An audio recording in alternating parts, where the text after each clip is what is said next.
mo gba kọ́mẹ̀ntì kan lábẹ́ fídíò tí mo drop lánàá nípa wípé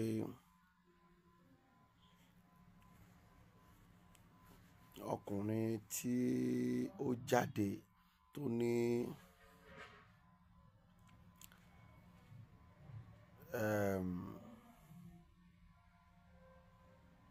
Rotimi Daniels ó ní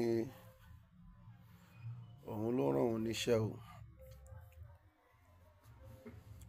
tó dẹ̀ ní kí òun lọ máa ti ọ̀rọ̀ sí ẹnu àwọn èèyàn láti against Prophet Sam Oluwalo.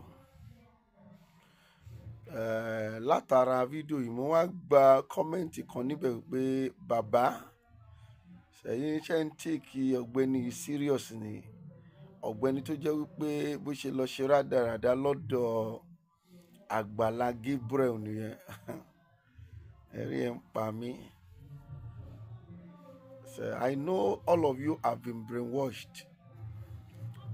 Pátápátá ọ̀pọ̀lọpọ̀ ti wà brainwashed under the supervision of Rotimi Daniels. Rotimi Daniels jẹ́ nǹkan kan níbi tí àwa wà o, nítorí pé táwa bá lè jókòó Nàìjíríà yìí ká kojú ogun Nàìjíríà, Rotimi Daniels kò jẹ́ nǹkan kan níbi tí èmi bàbá confam JP wà, débi tí mo máa sọ ọ̀rọ̀ ẹ̀ lójoojúmọ́. Ṣùgbọ́n ìdí tí ọ̀rọ̀ Rotimi Daniels ṣe ń wá lójoojúmọ́ ni wípé aṣòdì sí Kristi ni,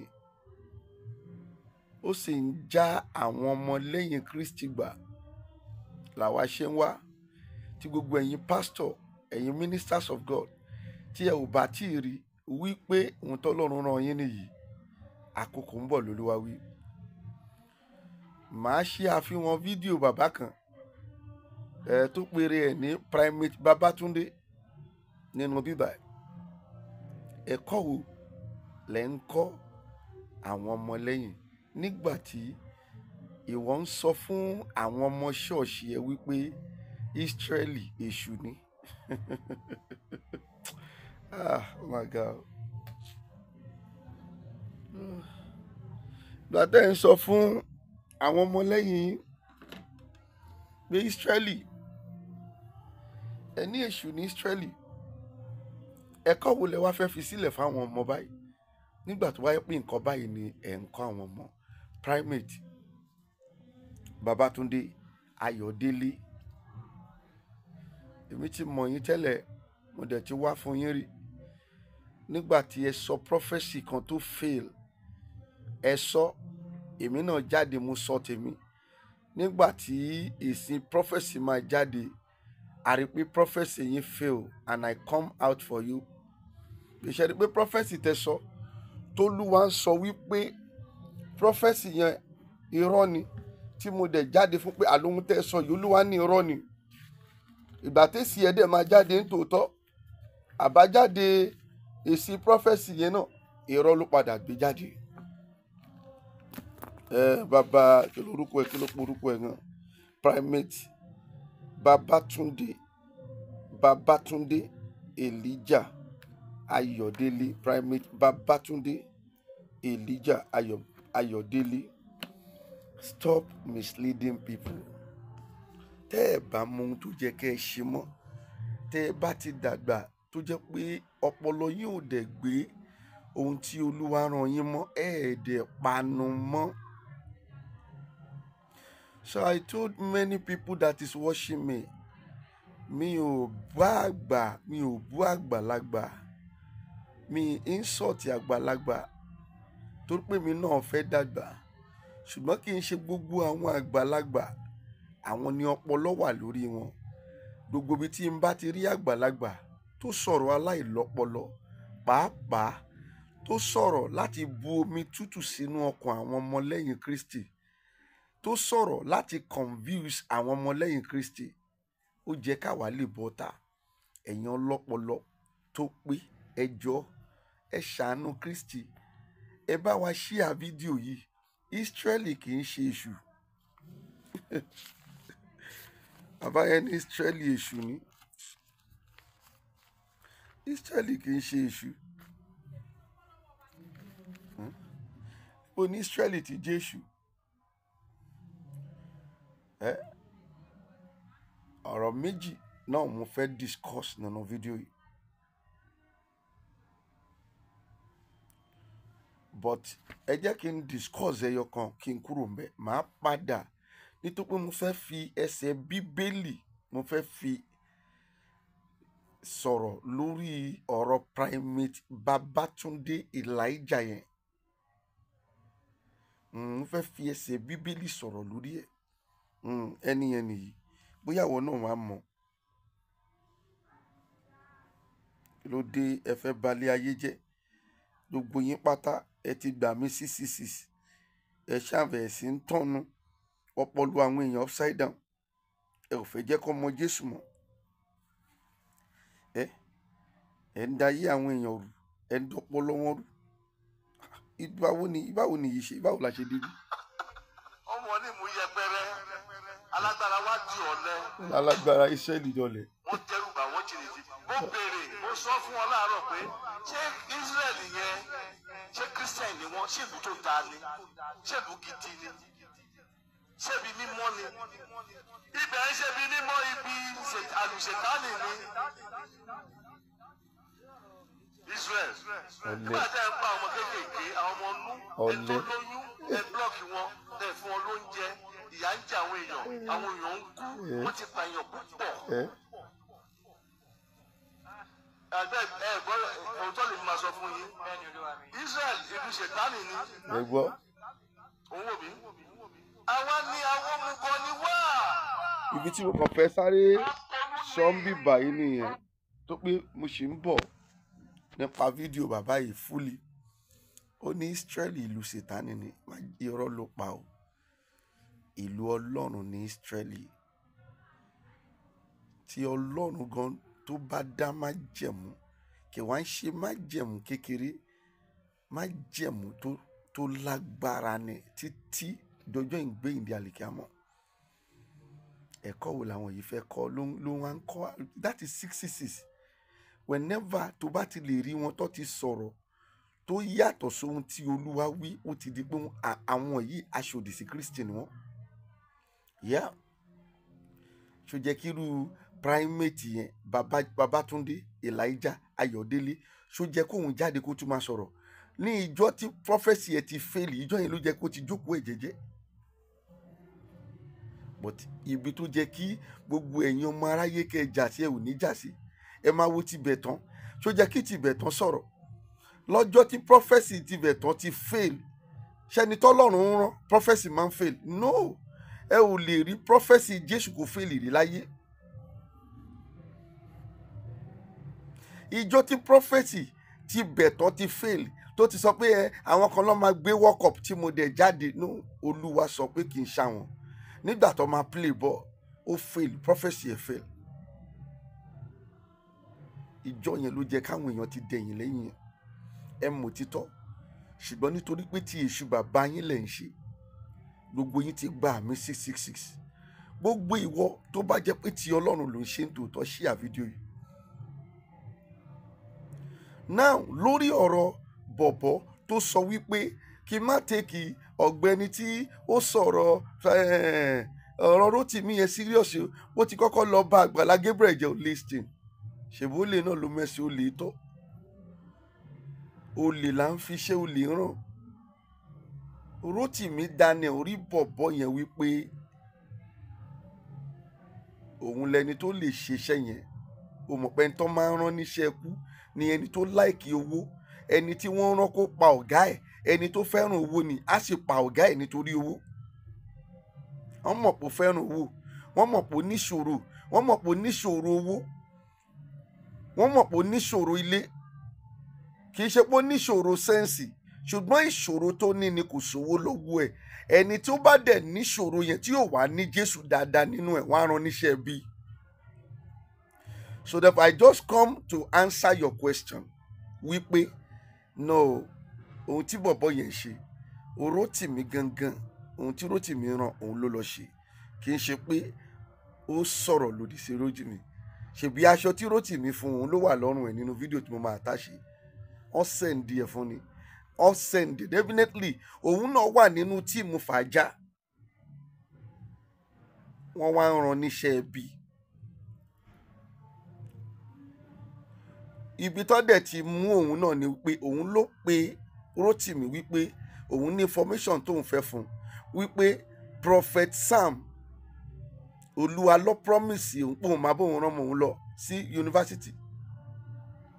Kò dẹ̀ lórí ọ̀fẹ́ àti ṣe, ó ṣèwọ̀nba tó fẹ́ ṣe, kò lórí ọ̀fẹ́ àti ṣe, nítorí ẹ̀ ló ṣe gbé ẹjọ́, kò lórí ọ̀fẹ́ àti parí nǹkan yẹn, nítorí ẹ̀ ló ṣe gbé ẹjọ́ ẹ̀ lọ sọ́dọ̀ Rótìmí Daniel. Rótìmí Daniel wá lò as opportunity pé nígbà tó tiẹ̀ ti ṣe irú nǹkan báyìí fẹ́yìn náà, Rótìmí Daniel mọ̀ pé ọ̀bọ̀n yẹn náà ní problem, ó bá bẹ̀rẹ̀ sí ń lò ó instigate ẹ̀, ó fún ní 10,000 owó tó jẹ́ pé ajá mi tó wà nílé owó tó fi ń jẹ oúnjẹ 20,000 láàrin ọjọ́ méjì ni.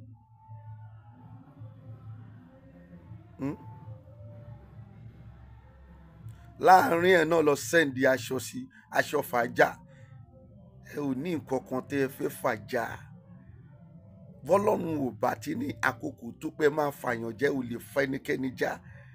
Òpin yẹn máa tó dé. Rótìmí, òpin yẹn ti dé. You are knocking to your end. Kì í ṣe ti kú o, but gbogbo ohun tẹ́ ń ṣe yìí, kì í dẹ́ ń ṣe ti àrùn ni mò ń sọ ń pa ẹ̀. Ṣùgbọ́n gbogbo ohun tẹ́ ń ṣe yìí, òpin yẹn máa tó dé. Àwọn èèyàn máa tó mọ̀ wípé nítorí Jésù ló ṣe ń ja ìjà tó ń jà kiri yìí. It is not because of a personal something pé èèyàn yìí iṣẹ́ mi mo fẹ́ bá fa wàhálà, but torí Jésù ló ṣe ń jà. Aṣòdì sí Kristi ni.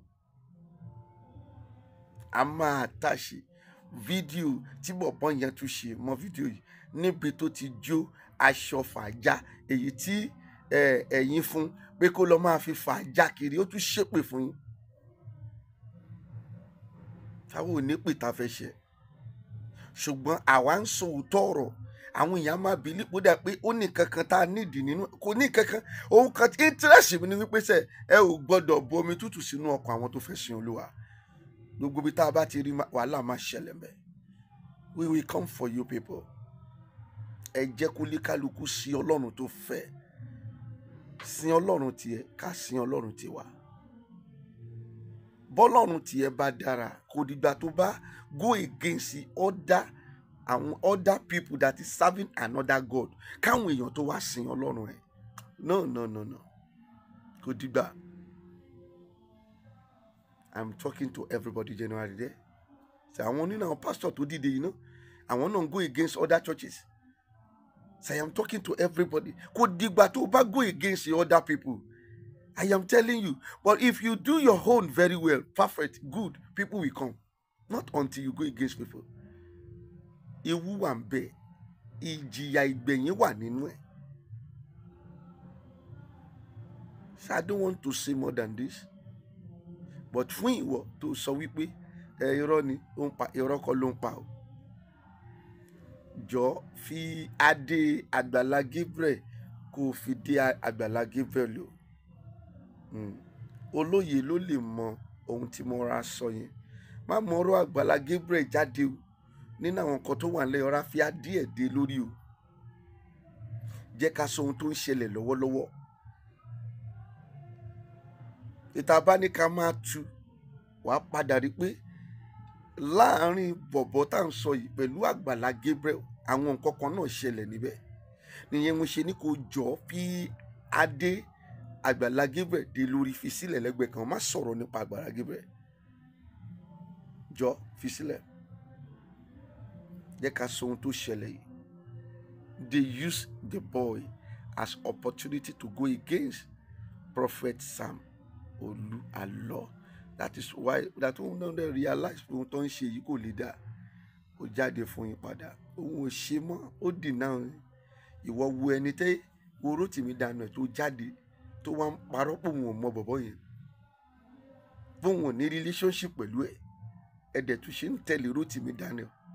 ẹ máa tẹ̀lé náà tó pé mo mọ̀ pé tí èṣù ti bàbá yín ni ẹ̀yin ṣe náà mo mọ̀, ṣùgbọ́n àwọn tí wọ́n fi ọgbọ́n àlùkọ́rọ́ mọ́ yìí tí wọ́n fi mú àwọn làwa fẹ́ já padà lẹ́yìn Rótìmí Daniel. Ẹ lọ sin Ọlọ́run yín. Rótìmí Daniel ò lè gbà yín, òun kọ́ ló lè gbà yín, Ọlọ́run nìkan ló lè gba èèyàn. Rótìmí Daniel cannot save you. Ẹni tí kò tí ì save ara ẹ̀, ẹ béèrè lọ́wọ́ ẹ̀. Gbogbo ìgbà tí wọ́n láwọn fẹ́ lọ ṣe rálì fàájà, ṣé ìyàwó ẹ̀ wà níwájú, ṣọ́mú ẹ̀ wà níwájú tọ́jọ́ ń ṣe rálì yẹn? Ṣé ẹ rí ọmọ ẹ̀ rí, àbí ẹ rí ìyàwó ẹ̀ rí, àbí ẹ rí àwọn èèyàn Rótìmí, àbẹ rírí? Ẹ rírí o, ẹ ò rírí, ẹ ò dẹ̀ lè rí. Kò sí bẹ́ẹ̀ ṣe fẹ́ ṣe, ẹ lè rí. So therefore ẹ jọ, ẹ fi adé Jésù ẹ fi dé lórí o. Mo bẹ̀ yín pẹ̀lú ìyọ́nú Ọlọ́run. Mo kí gbogbo yín lẹ́ẹ̀kan náà wípé happy Sunday. Àwa ò bá yàn jà, àdẹ̀ṣọ̀tẹ̀ èèyàn, àní kéèyàn ṣubú. Nítorí pé àwa náà ò fẹ́ ṣubú. Bọ̀tá bá rí ibi tí èèyàn ti sọ pé kíní yìí báyìí bàtà dé rí pé nǹkan yìí máa convince general national people, we will come out láti jẹ́ kí gbogbo èèyàn mọ̀ wípé kíní yìí ó máa convince gbogbo national people. Tí kò dẹ̀ dá, kò dẹ̀ ń ṣe, it is not the right thing. Orúkọ mi ò yí padà, Baba Confirm JP náà ni. Mo máa attach fídíò yẹn mọ́ yìí. Ẹ jọ, ẹ share fídíò, ẹ jọ David tó jẹ́ kó dé. Rótìmí Daniel cannot save you. Rótìmí Daniel, it is not a freedom fighter. Ẹnikẹ́ni tó bá ti gbé irọ́ sábẹ́ ohun tó ń ṣe lábẹ́ freedom fighter, it is never a freedom fighter. You have to base everything on the truth. You get me? God bless you. Orúkọ mi ni Kọ́láwọlé Ìbíjọlá Tèmítọ́pẹ́. Àwọn wèrè kan á dá tíṣẹ̀tì mọ̀, wọ́n láwọn fàájà. Tọ́lọ́ máa bá mi fa okùn ayé wọn já sí méjì lórí pé wọ́n ń rọ́bìṣì Christianity. Wọ́n ń rọ́bìṣì everybody. Àtẹni tó ṣẹ̀ o, àtẹni tí ó ṣẹ̀, wọ́n ń rọ́bìṣì pé àwọn kan Kristẹni, àwọn kan kíní. Wèrè tó wá lòun Awíkonko Rótìmí Daniel tó ń wí kókó lẹ́yìn odi, tí ó lè wá sí Nàìjíríà kó wá wí kókó kó wò bóyá ó máa padà lọ sí abroad yẹn. Aṣọ orí burúkú ẹ̀ yìí nìyí. Mi ò sí nínú ẹgbẹ́ fàájà mọ́. Mo decline orúkọ yẹn, mi ò sí ń bẹ̀ mọ́. Gbogbo fídíò tí mo bá ti ṣe o lórí fàájà, èmi ò ń ṣe fàájà o. Mi ò ń ṣe fàájà, mi mọ̀ yálàyà ẹ̀ rí.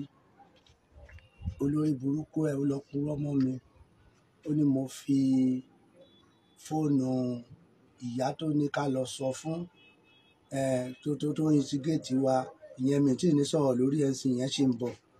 Pé kán sọ báyìí, kán sọ báyìí. Àwọn tó ní ká lọ kówó fún, kán lè sign paper tó ń kọ́ wọn, ká kọ́ wọn ní nǹkan tó máa sọ. Tíṣẹ̀tì wèrè ẹ lélẹ́yìí o. Olórí burúkú. Olórí burúkú Rótìmí Awíkonko elépè. Wọ́n bá dẹ̀ ṣépè fún olórí burúkú ẹ̀, a máa sunkún. Èpè dẹ̀ ti mọ́ ẹ láyé àtọ̀run Rótìmí Daniel. Èpè ti mọ́ ẹ Rótìmí Daniel, olórí burúkú ṣọ́tìrí. Mi ní wulẹ̀ gé fàájà yìí nìkan, olórí burúkú. Ṣẹ́ẹ̀tì ọ̀ràn, mo regret ìjọ́ tí mo mọ Rótìmí Daniel. A useless manipulator. Ó ti rí wèrè tó ní kán gbé wá fún mi. Ó ti rí tíṣẹ̀ tó ní kán gbé wá fún mi láti òyìnbó. Ráyé ẹ. Ayé Rótìmí Daniel ni mò ń gé yìí o. Ayé Rótìmí Daniel, ẹ ti rí. Mo ti sọ di agbádá. Ẹ ti rí. Ẹ jẹ́ kí n túwọ̀ wò kẹ́tù rí kẹ́ ẹlẹ́yà wọn. Ẹ jẹ́ kí n túwọ̀ agbádá ọmọ àlè. Ẹ ti rí. Ṣé ẹ ti rí? Mo kọ́kọ́ sọ di ṣẹ́ẹ̀tì náà.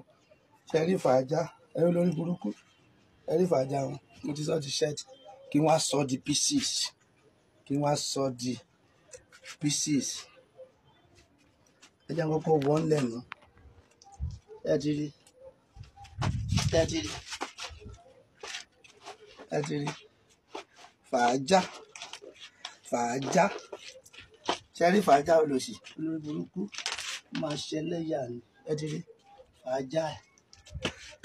láti lórí burúkú lórí burúkú àwọn ọmọ àlè ẹ̀ ń wá àwọn ìránṣẹ́ Ọlọ́run lẹ̀ wọ́n pásítọ̀ Adébóyè wọ́n gbogbo wọn lẹ̀ ẹ̀yin táyé yìí ti bàjẹ́ fàájà ẹ̀yin tọ́lọ́run ti fa yí ẹja ló tì mí dànù tó bá ń kílèmù pé wàá wí kóńkó ó fẹ́ wí kóńkó lóòótọ́ máa bọ̀ Nàìjíríà kó wá wí kóńkó kí wí kó lọ dó abroad kó máa lóun wí kóńkó wí nǹkankan kóńkó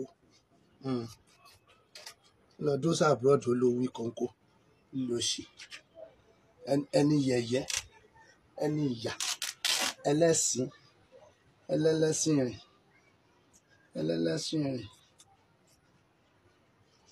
ẹlẹ́lẹ́sìn rìn àṣírí ẹ ti tú manipulator ni ẹ instigator àṣírí ẹ ti tú àṣírí ẹ ó ti tú àṣírí ẹ ó ti tú olórí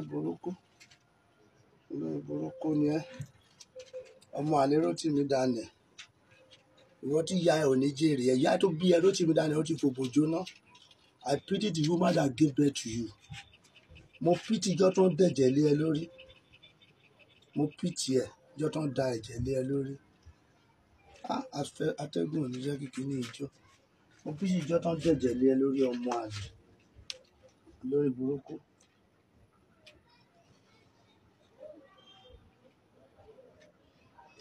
Olórí burúkú a máa ṣépè fún yàn kò ní fẹ́ kán ṣépè fún òun kò ní fẹ́ kán ṣépè fún òun a máa ṣépè fún yàn kò ní fẹ́ kán ṣépè fún òun lòṣì.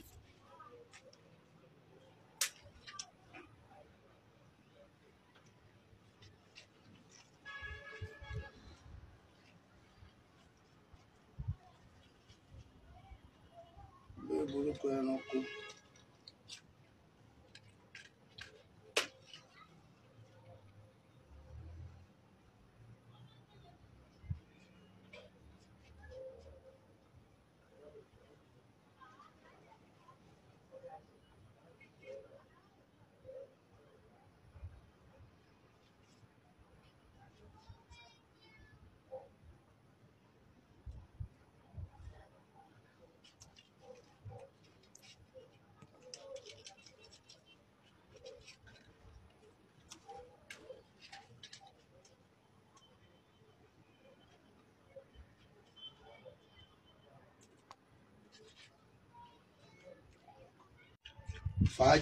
fàájà yúnífọ́ọ̀mù wèrè yúnífọ́ọ̀mù àwọn ìkà àwọn antichrist ṣé ẹ ti rí mo ti ń jó lọ tẹ́lẹ̀ rẹ̀ kò fẹ́ jó lẹ́rọ̀ a lọ wá kerosene tá a máa fi jó tán káwa náà fàájà tán lórí yúnífọ́ọ̀mù yẹn ṣe rí ẹ̀yin kìrìsìtẹ́nì lẹ fún olórí burúkú Rótìmí Daniel lọ́rọ̀ sọ torí ẹnu yín ò kò ẹ̀hún ló fẹ́ máa gba àwọn ọmọ yín lẹ́yọ kọ̀ọ̀kan lọ́wọ́ yín ẹ̀yin náà dẹ̀ ń wò ó níran ẹ̀ ń wò ó níran ẹ̀ gbó lórí burúkú ni amukun mẹ́kọ̀ọ́ ẹni títí ẹ ti bàjẹ́ tó ń àjẹgbodò lọ́rọ̀ ẹ tó ń wẹ́ ní kúnra ń lọ́rọ̀ ẹ ẹ̀yin náà dẹ̀ ń wò ó ẹ̀yin náà dẹ̀ ń wò ó ràn ẹ̀ ń wò ó ràn ṣé o ti ráṣọ fàájà ẹ o wọ́n ṣe máa sùn wọ́n náà ní bó ṣe máa wọ náà lélẹ̀ Rótìmí Daniel àti gbogbo àwọn ọmọlẹ́yìn yẹn lórí irọ́ tẹ̀ ń pa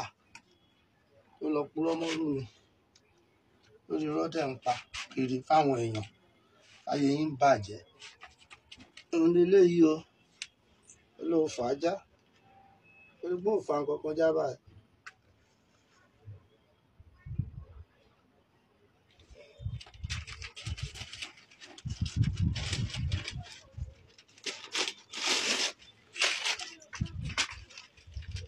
Olùgbò fa nǹkan kan já báyìí o lórí burúkú kúkúrú bìlì sí i.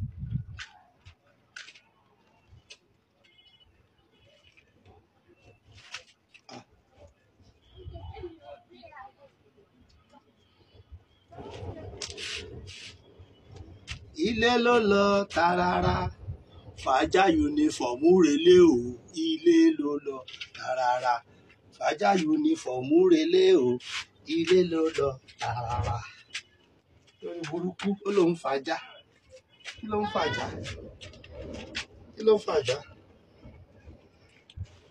ayé ẹ palẹ̀ Rótìmí Daniel ayé ẹ ń dúdú ayé ẹ ń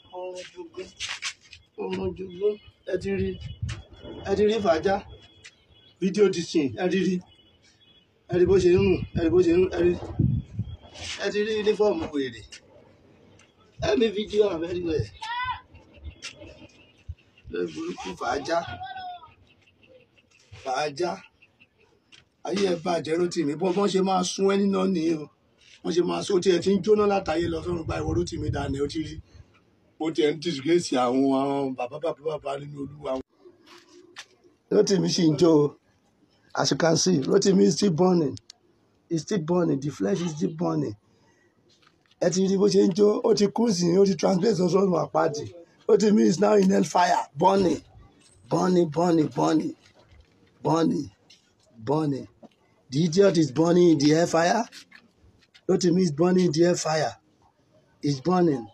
It's right now in the hellfire, still burning. Láti ìgbà tó sì ń jó ni tó sì ń jó látẹ̀kùn. Rótìmí is burning, still in the hellfire. Burning. Àti ṣàṣekágbá òkú ẹ sí wọ́n wá ṣó wa níbi tó ti ń jó lọ́run àpáàdì. Wọ́n ṣó wa níbi tó ti ń jó.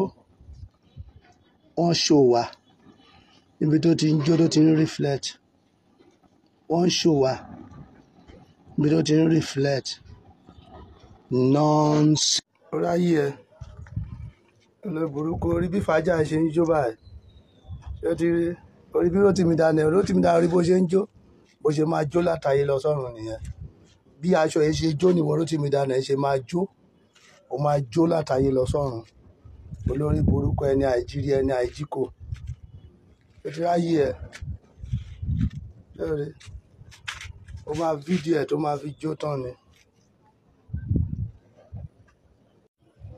ṣé ráyè ẹ jẹ́ntú bùsì ilé ló lọ tààràrà Rótìmí Daniel relé o ilé ló lọ tààràrà Rótìmí Daniel ni mò ń sun yín o olórí burúkú antichrist ẹni bí mo ṣe ń sun Rótìmí Daniel olóṣì Rótìmí Daniel ló ń jóná yín o ẹ̀yàn ọmọ Nàìjíríà di owó Rótìmí Daniel ló ń jóná yín o kúkúrú bìlísì kùkùté orí òkè wèrè dúà fún antichrist rárá Rótìmí Daniel ló ń jóná yín o ṣe rí bó ṣe ń jóná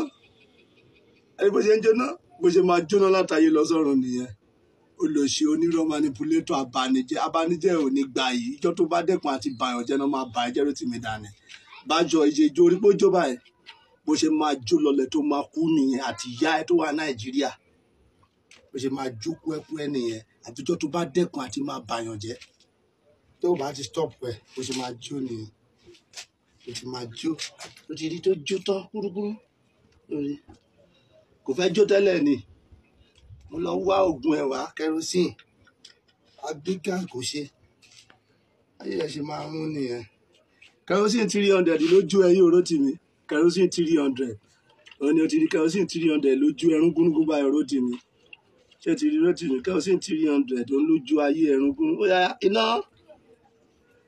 iná lórí Rótìmí Daniel Rótìmí Daniel bó ṣe ń jóná ẹ wo Rótìmí Daniel bó ṣe ń jóná ẹ wo Rótìmí bó ṣe ń jóná ẹ wo bó ṣe ń jóná Rótìmí ń jóná Rótìmí Daniel ń jóná gẹ́gẹ́gẹ́ ó ń jóná gẹ́gẹ́gẹ́ Rótìmí ń jóná gẹ́gẹ́gẹ́ ó ń jóná gẹ́gẹ́gẹ́ Rótìmí olè onírọ́ abánijẹ́ olòṣì ó ń bá àwọn èèyàn jẹ́ torí owó torí orúkọ olòṣì olórí burúkú ayé ẹ ṣe máa jó nìyẹn ayé ẹ bó ṣe máa jó nìyẹn ayé ẹ máa jó kúrúkúrú lórí ẹwọ flesh Rótìmí Daniel bó ṣe ń jó you can see as his flesh is burning you can see as Rótìmí Daniel flesh is burning in the fire is burning Rótìmí Daniel is burning you can see how it's burning oil is plenty in his body there is a lot of oil in his body you can see Rótìmí Daniel is burning you can see how it's burning ẹni pé flesh Rótìmí Daniel ó ní petrol lára ó ní gas ẹ̀wọ̀n yẹn jó ayé ò ní dáa how dare you olórí burúkú èèyàn ó máa jó títí tó máa jó ní pátápátá ni. Ẹranko aláìnílàákàyè. How dare you? How dare who born monkey? Who born monkey? Ó lóun Awíkóńkó Nàìjíríà. Kókun ẹ̀mí ẹ̀ já sọnù olóṣè olórí burúkú. Bó ṣe máa ṣẹlẹ́yà nìyẹn, ó máa ṣẹlẹ́yà wọnú sàárè ni àtiwọ́ àti ìyá ẹ̀ tó wà Nàìjíríà yẹn. Olóṣè ó lọ ń ṣe fake video ó ló ń bọ̀ Nàìjíríà ìwọ ṣe wá kó display location yẹn kó disclose yẹn location yẹn fáwọn èèyàn. Kó àwọn nǹkan tó máa tẹ̀ yẹn jáde. Olóṣè olùyà aláyé rún gúnugún. Aláyé rún. Ó ti rí bó ṣe jó tán. Ó rí bó ṣe jó. Ó rí.